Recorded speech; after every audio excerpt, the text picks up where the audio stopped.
Your dog looked at you this morning, and you smiled, said good morning, maybe scratched behind their ears and moved on with your day. You thought everything was fine. But what if it wasn't? What if, in that exact moment, your dog was trying to tell you something you completely missed? Not because you don't care, but because dogs don't cry. They don't send texts. They don't sit you down and say, "Hey, I'm not okay." They suffer quietly, and most owners, even the loving, devoted ones, walk right past the signs every single day. That thought should stop you cold. Because here's what makes it worse. Emotional pain in dogs doesn't always look like sadness. It doesn't look like a dog crying in the corner. Sometimes it looks like a dog sleeping a little more than usual. Sometimes it looks like a dog who just seems less interested in things, normal things, things they used to love. And because it's subtle, because it creeps in slowly, most people explain it away. He's just tired. She's getting older. He's probably just bored. But what if it's none of those things? What if your dog is emotionally hurting right now and you have no idea? Most people don't realize that dogs experience emotional pain almost the same way humans do.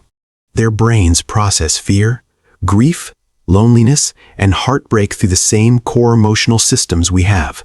Scientists have confirmed this, and that means when your dog is suffering emotionally, it is real suffering. It is not just being a dog. It is pain that deserves your attention and your action. That guilt you feel right now, hold on to it, because it's going to help you see your dog differently after today. In this video, you're going to learn the 7 silent signs that your dog is emotionally hurting. These are the signs that most owners overlook, explain away, or simply never knew to look for. Some of them are heartbreakingly common. One of them, number 5, is something most owners actually reinforce without realizing it, making their dog's pain worse every single day. By the time we reach that one, this changes everything about how you look at your dog's behavior. You'll also learn what each sign actually means from your dog's perspective, why they show it this way, and most importantly, what you can do about it. Because knowing is only half the battle. The other half is responding the right way. Let's get into it. Starting with a sign so common, it's almost invisible. Sign number 1. Your dog has stopped getting excited about things they used to love. Picture this. You used to grab the leash and your dog would go absolutely wild, spinning, jumping, barking, practically vibrating with excitement. Now, you grab the leash and they stand up. Maybe they wag their tail a couple of times. But that electric full-body joy, it's gone. And you've probably told yourself they're just calming down with age, or that they're finally becoming more well-behaved. But here's what's really happening.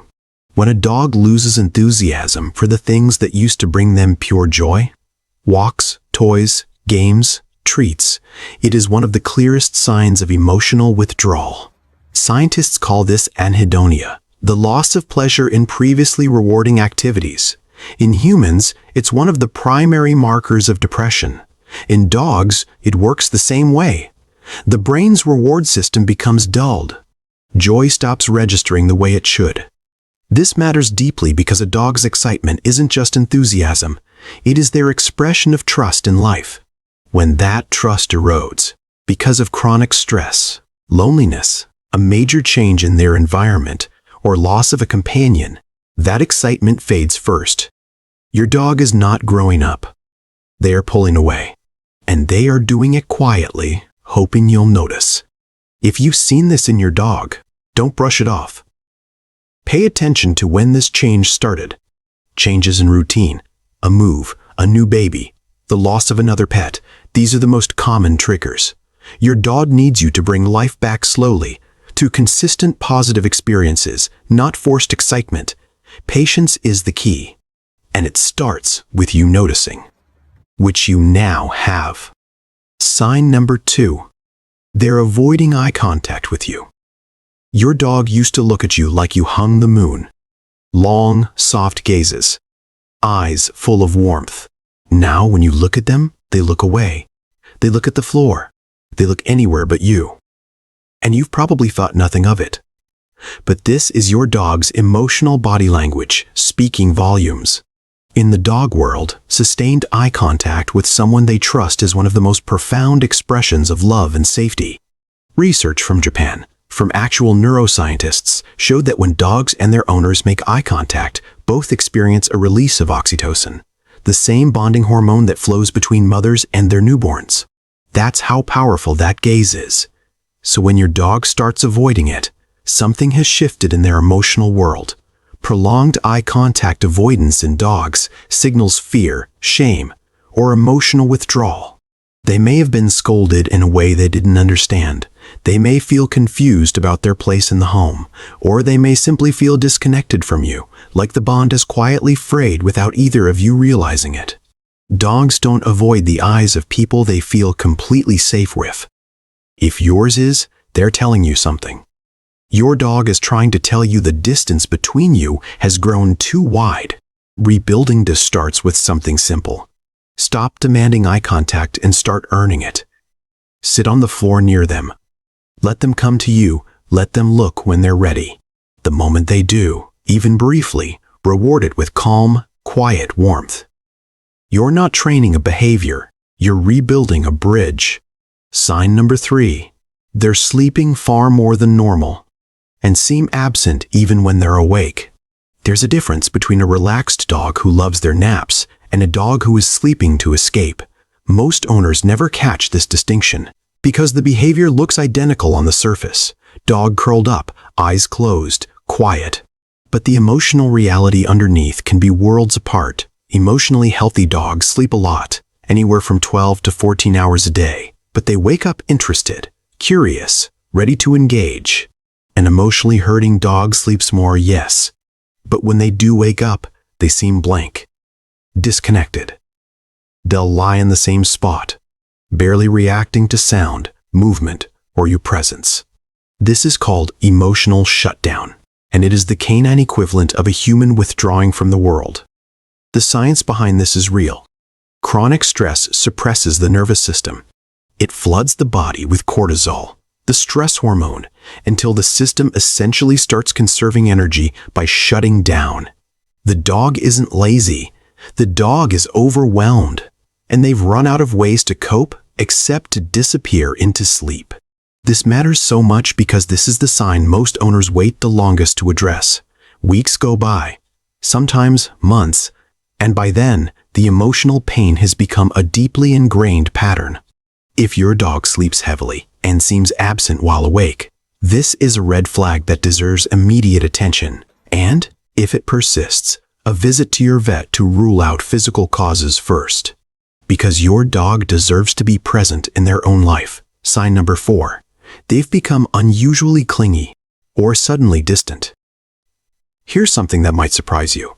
Both extremes, excessive clinginess and sudden emotional distance, are signs of the same underlying problem, insecurity, and most owners only worry about one of them. If your dog follows you from room to room, sits on your feet, whines when you leave their sight, or panics at the sound of you picking up your keys, that's not love overflowing. That is anxiety. That is a dog who does not feel safe in the world without you physically present. They are emotionally fragile, and they have attached their entire sense of security to your proximity. On the other side, if your dog has quietly stopped seeking you out, stopped coming when called, stopped resting near you, that's a dog who has emotionally retreated, who has, in their own dog way, decided it hurts less not to need you. Both of these are painful. Both deserve your attention. And here is where it gets serious. Dogs develop these attachment extremes when their emotional environment is inconsistent, when love is unpredictable, when rules and routines shift too often, when they can't figure out what to expect from the people around them. Stability is not a luxury for a dog. It is emotional oxygen. The moment you bring structure and predictability back, most dogs begin to heal, sometimes within days. Most people don't realize they've missed 4 signs already. But we're about to get to the ones that will change how you see your dog completely. Stay with me, because number 5 is where most loving owners unknowingly make everything worse. Sign number 5. They lick themselves excessively, or repeat the same behavior over and over. This is the sign that breaks hearts once you understand it. Your dog licks their paws constantly, or chases their tail, or walks the same path around the living room again and again.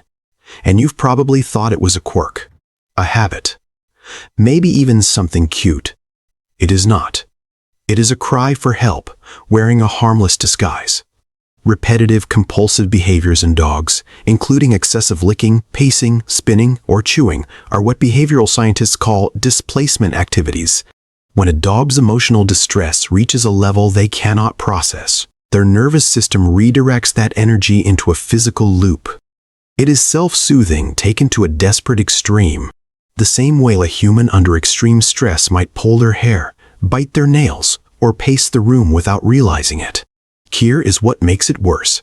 Most owners react to this behavior with a laugh, or they ignore it, or, and this is the part that matters, they accidentally reward it.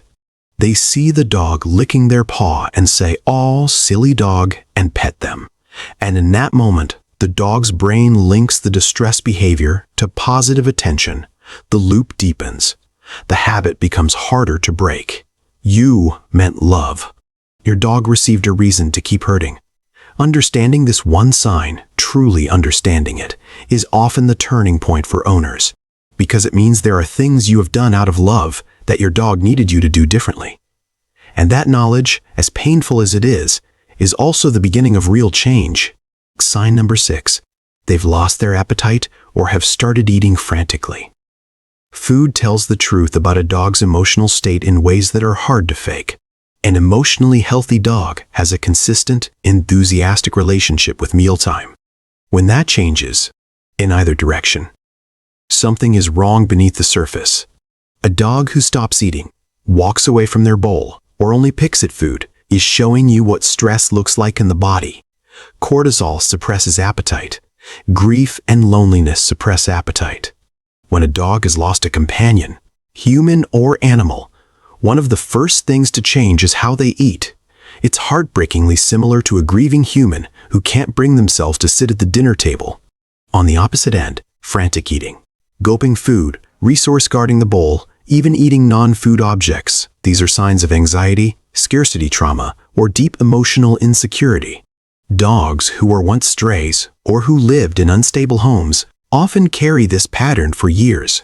Their body tells them there may not be another meal. Their nervous system stays on high alert even when the bowl is full.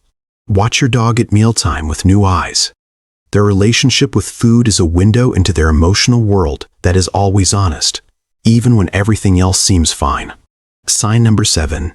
They flinch, even when you reach out to love them. Save the hardest for last, because this one is the one that quietly devastates every owner who finally sees it for what it is.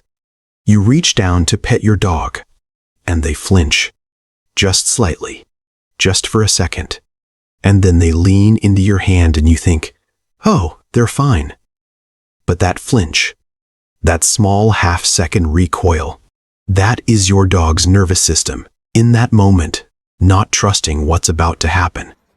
Even with you, even in the safety of your home, even after years together. This is not about whether you have ever hurt your dog. Flinching is learned.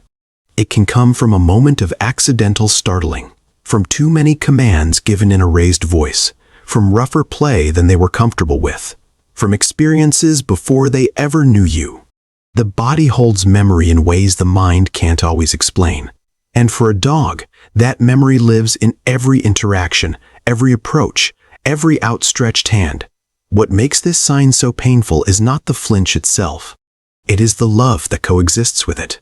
Because most dogs who flinch still love their owners deeply. They still seek them out. They still wag their tail. They have learned to live around their fear, the way some people learn to smile through theirs. Healing this requires something profound, patience without pressure. Approach your dog low and slow. Let them see your hands. Let every touch be gentle, consistent, and always on their terms first. Never reach over the head. Reach under the chin. Let your dog's trust grow back at the speed it needs to grow. not the speed you wish it would. When a dog who once flinched begins to lean into your touch without hesitation, when they close their eyes and exhale as your hand finds them, that is not just a behavioral shift. That is a soul-level healing. For both of you, here is what these 7 signs are really telling you. Your dog is not broken. Your dog is not difficult. Your dog is not acting out. Your dog is communicating in the only language they have available to them: behavior, body, breath, and behavior again. And every single sign on this list is an invitation to look closer, to listen deeper, to respond not just as an owner, but as the person your dog has chosen to trust with everything. Emotional pain in dogs is real. It is not dramatic. It is not exaggerated. And it does not resolve itself just because your dog seems fine enough. Fine enough is not what your dog deserves. You watch this video to the end. That alone tells you something about who you are to your dog. The kind of person who wants to understand them, not just own them. Look at your dog today with everything you've just learned. Watch for the signs, not with guilt, but with intention. Because now you know. And knowing is where love becomes action. If this video opened your eyes, share it with someone who has a dog they love, because they may not know what their dog is quietly going through. Subscribe if you want to keep learning how to be the person your dog already believes you are. And remember, your dog is not asking for perfection. They are just asking to be seen.